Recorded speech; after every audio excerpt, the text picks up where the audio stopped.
Doutor Inácio e a sua obra. Capítulo 35, livro Infinitas Moradas. Assunto: o pulo da pipoca. Aos seguidores de plantão do Doutor Inácio, meu salve. O pulo da pipoca. Não estou aqui com esse sugestivo e delicioso tema, para nos prepararmos para assistir a um filme, e, se caso fosse, seria um dos mais escabrosos filmes de terror. A centelha divina desde a sua criação, através da vontade de Deus, vem palmilhando terrenos cósmicos por nós inimagináveis.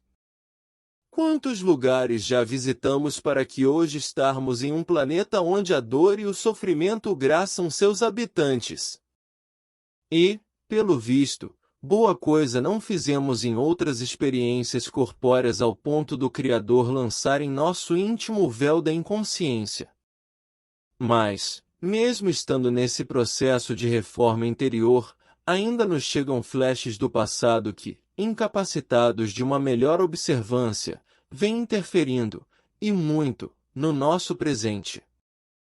Nesse capítulo, vamos discorrer um pouco do quanto não estamos preparados para assimilar uma revelação. Não aquela de cunho apocalíptico, cheio de matanças desordenadas, mas sim, de mudanças espirituais. Sabe-se, todos nós, que fazemos de tudo para não desarraigarmos das raízes dos nossos antepassados. Não indo muito longe nessa árvore genealógica, os nossos avós e pais. Existe uma força empírica que nos prende em aquela zona de conforto, não nos deixando respirar a grandes haustos, o elixir da verdade encouraçada pelas religiões atuais. Há uns 2 meses praticamente, venho tentando discorrer sobre um assunto visto erroneamente como inverossímil. Muitos assuntos pela nossa história sofreram cisões de compatibilidade de entendimento, até mesmo causando a morte de muitos dos seus idealizadores. Claro que estando longe dos ideais sacrossantos desses, não desejo ser um deles, embora se assim for, mesmo com presença insignificante da minha parte, pelo menos vou com a consciência tranquila de que deixei uma semente para germinar em todo tipo de terreno. Os ovoides, com toda certeza, mexeu, como ainda irá mexer com os brios evangélicos de muita gente, inclusive de certos espíritas ortodoxos. Mas a verdade impera quando seus alicerces foram construídos na rocha da fé e da razão, sem manuseios aleatórios de rótulos religiosos. Nesse capítulo, Dr. Inácio e Odilon conversam sobre tudo o que for escrito nessa obra, ou seja, no livro Infinitas Moradas, pelo Espírito Dr. Inácio através da mediunidade de Carlos Bacelli.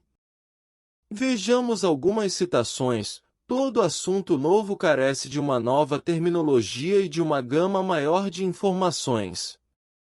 De fato, deveremos convir que todo assunto novo requer subsídios cerebrais, para que os nossos neurônios, ainda latentes a certas revelações, se adaptem às transformações intelectuais a que todo ser, ainda humano, tem como impulso para se elevar do pântano da ignorância. A meu ver, o que atrapalha esse avanço, entre outros fatores, é a carência de informações espirituais mais precisas de muitas religiões que, ao contrário de levantar o véu, vêm obscurecendo a visão de muitos fiéis, levando todos a caírem num abismo interno de descrença e ceticismo venenosos. Para que possamos evoluir, precisaremos de pessoas à altura de novos conhecimentos, que estejam acima do entendimento humano, bastante chulo, no sentido de ainda nada sabermos. Que acu não é o meu caso. Onde estariam? Rogamos em preces uma saída dessa epifania sem sentido e, quando alguém aparece, que venha mexer com o nosso orgulho e vaidade, os classificamos como diferentes, revolucionários, loucos e até mesmo hereges.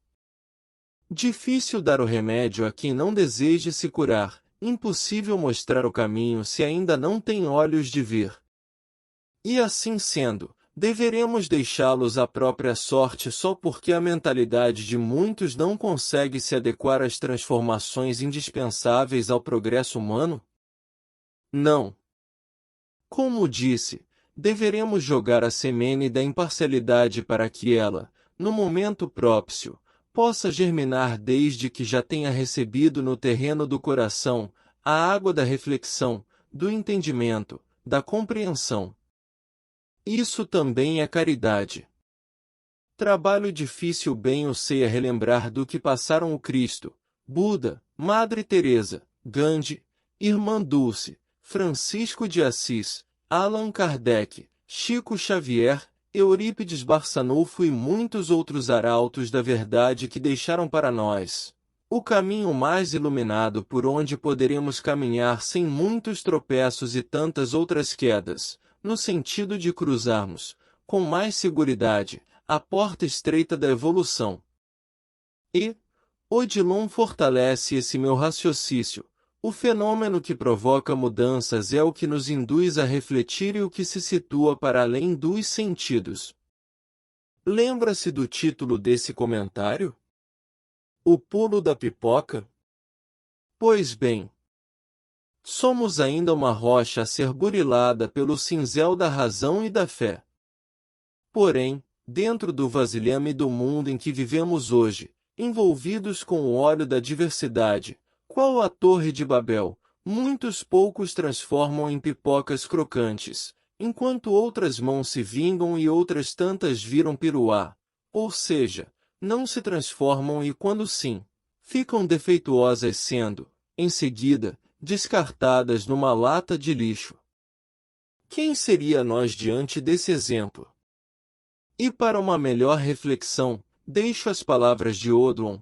Continuamos a insistir a mensagem endereçada à inteligência e ao coração, que enseja ao indivíduo um renascimento dentro da própria vida. Como disse, temos que adequar nossa fé e razão nos pródromos de argumentos lógicos no sentido de diferenciar com maior seguridade o joio do trigo. Parece fácil tal escolha, mas temos que convir que será difícil sair daquela zona de conforto alucinógena que deleitamos em não aceitar refletir sem que antes nos acorrentemos ao ditado "Maria vai com as outras". Já parou para pensar a respeito, meu caro leitor amigo?